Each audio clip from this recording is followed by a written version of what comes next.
6 अगस्त 1945 Japan के Hiroshima शहर में गर्मियों का मौसम चल रहा था।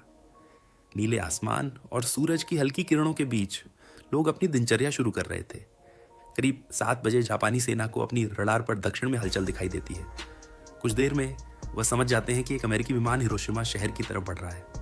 तभी जापानी सेना तुरंत सभी रेडियो कार्यक्रम बंद करवाकर हर तरफ चेतावनी के सायरन बजाती है और हिरोशिमा के लोग प्रार्थना करने लगते हैं कि अमेरिका उनके इलाकों में हमला न करे, क्योंकि उस वक्त के सबसे शक्तिशाली बॉम्ब से भी कोई एक छोटा सा इलाका तबाह हो पाता था, जिसमें कुछ दर्जन लोगों की मौत होती थी।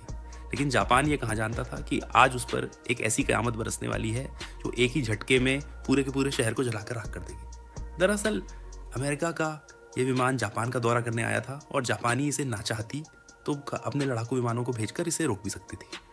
लेकिन 1945 आते आते जापान की आर्थिक स्थिति इतनी खराब हो चुकी थी कि विमान को उड़ाने के लिए जापानी सेना के पास पेट्रोल तक नहीं था।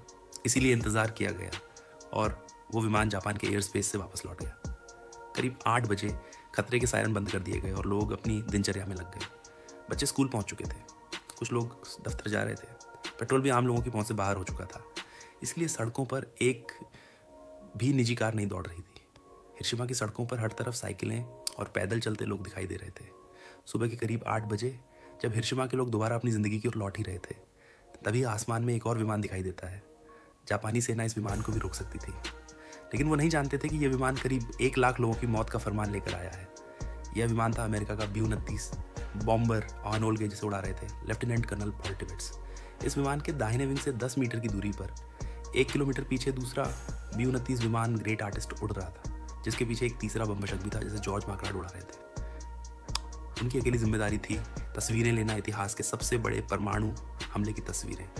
उधर अमेरिकी विमान हिरोशिमा की तरफ बढ़ रहा था और इधर रडार देख रहे जापानी सैनिकों की धड़कनें।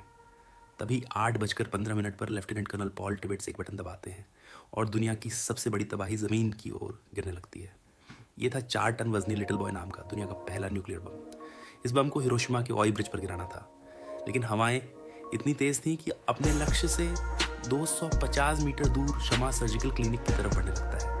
करीब 43 सेकंड्स तक नीचे गिरते हुए इस बम को हिरोशिमा के कई लोग अपनी आंखों से देखते हैं, मगर वह खुद समझ पाते हैं उससे पहले ही जमीन से करीब 600 मीटर ऊपर हवा में ही लिटिल बॉय ब्लास्ट हो जाता है। आसमान में अचानक एक तेज रोशनी फटती है और जो लोग जमीन पर थे उनकी आंखें पलक झपकने से पहले ही जल जाती हैं और फिर एक जोरदार धमाका। इसकी शक्ति 12,500 टन TNT के बराबर थी। जब यह फटा तो आसमान में तापमान 10,000 डिग्री सेंटीग्रेड तक पहुंच गया, मानो सूरज धरती पर आकर फट गया हो। धमाके के तुरंत बाद हर तरफ आग की लपटें फैल चुकी